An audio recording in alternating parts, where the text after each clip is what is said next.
I'm going to be doing my head-to-toe assessment. I would start by knocking on the door and introducing myself to my patient.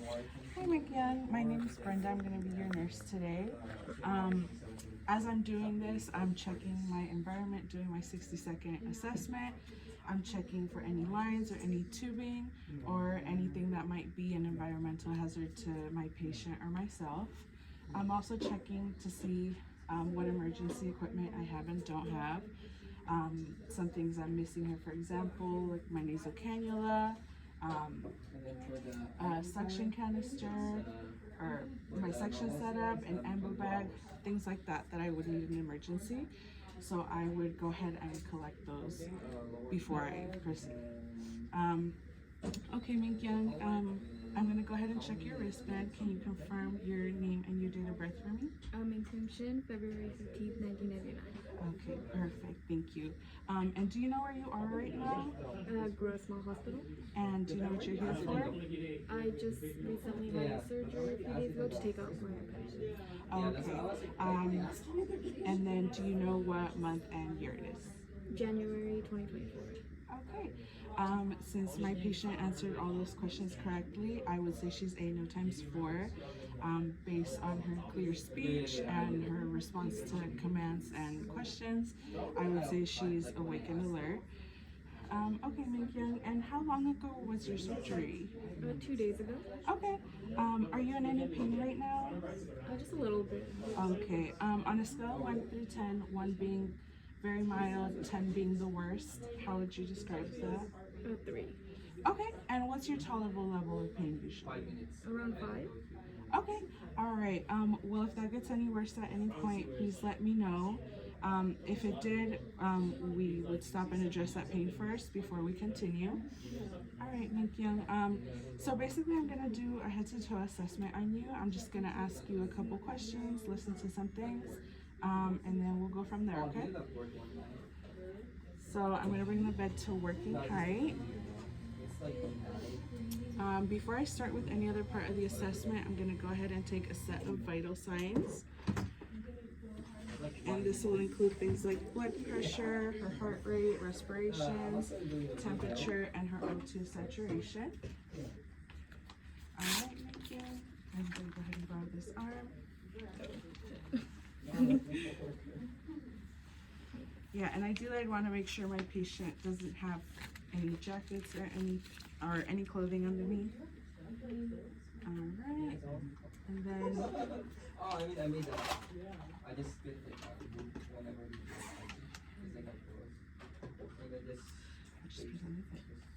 okay, take your temperature. Okay. Alright, and then I'm gonna go ahead and just check your pulse one more time, okay? And while I'm doing this, I would be checking respirations.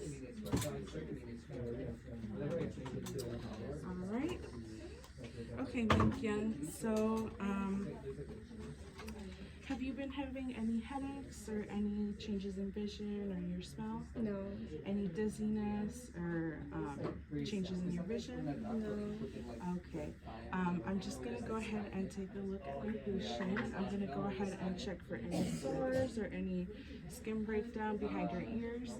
I'm also going to look at her nose if she does have a nasal cannula to see if there's any pressure ulcers forming.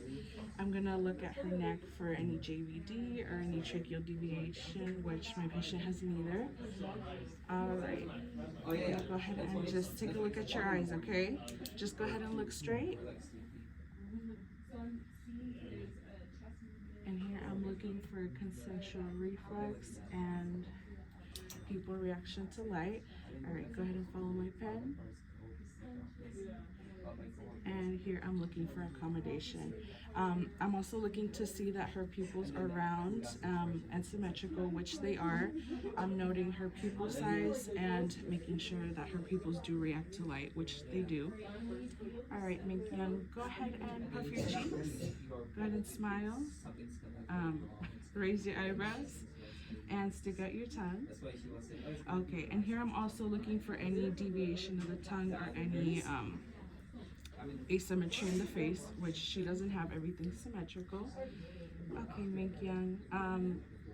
We're gonna go ahead and move to your lungs and your heart. So I'm gonna take a listen to both.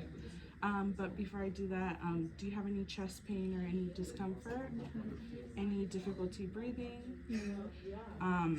Do you have any difficulty breathing when you lay down or sit up? No. Okay. All right. So I'm gonna go ahead and listen to your heart first, and I'm gonna go ahead and listen to 1 minute for your apical pulse. But he's not really good in being a nurse. No, he is good at it. 'Cause I think he's work as a All right, and here I'm gonna go ahead and listen for 1 full minute. they move like Okay, thank you. And now I'm gonna listen to your lung sounds. Every time I move my stethoscope, go ahead and take a deep breath, okay? So going side to side. And then whenever he Okay. And take a deep breath. you've been working as a Another nurse. deep breath.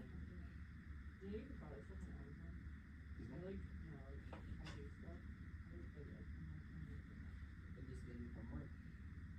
Some nurses do that.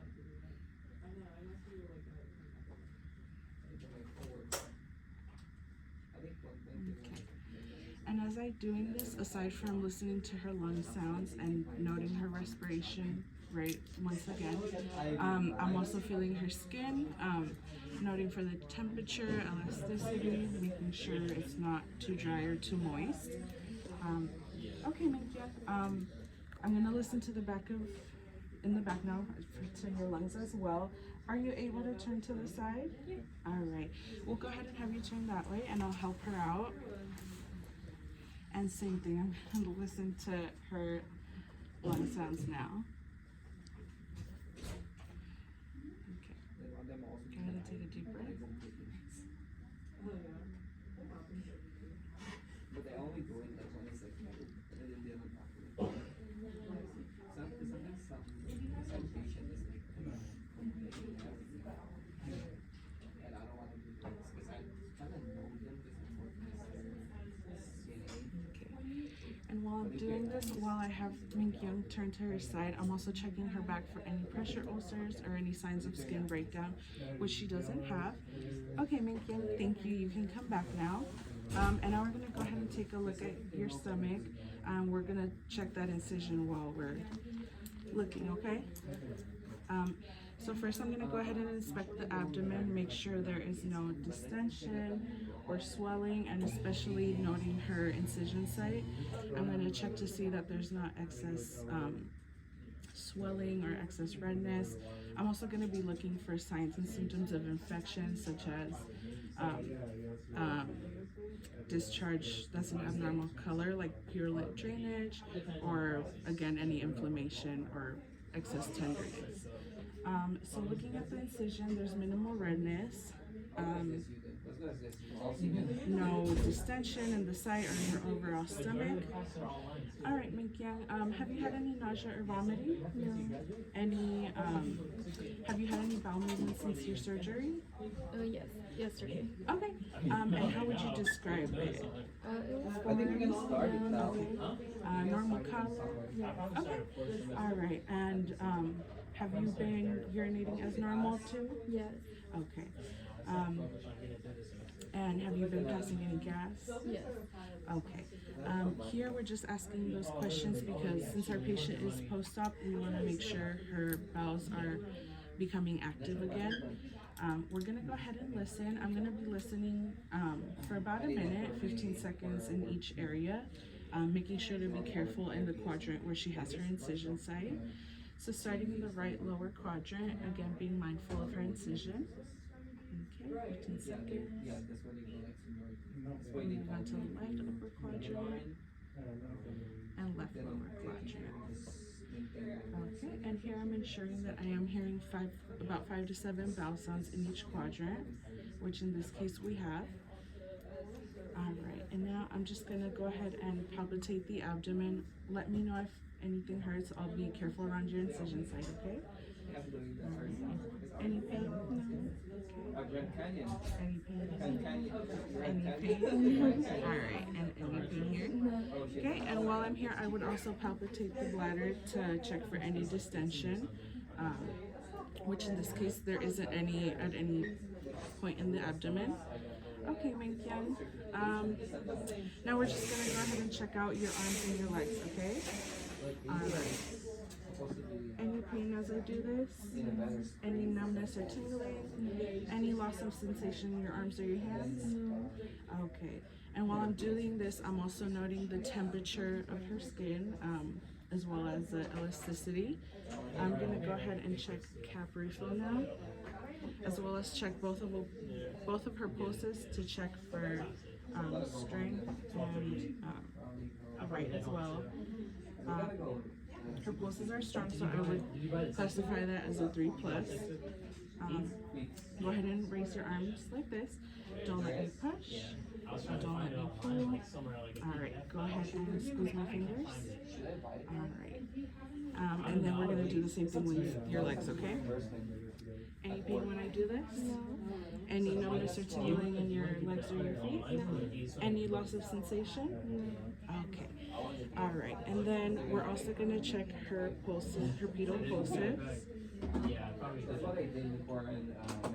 Alright, I would also say those are a 3+. Again, checking for cap refill on both toes. And then go ahead and push. And go ahead and point your toes up. Alright, and lastly, I'm going to go ahead and have you bend your knee. Okay, and then same thing up the other one. Okay.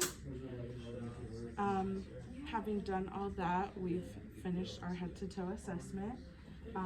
Do you have any other questions for me? Anything you need while I'm here? Okay. And then, have you had any visitors, or are you going to have any later today?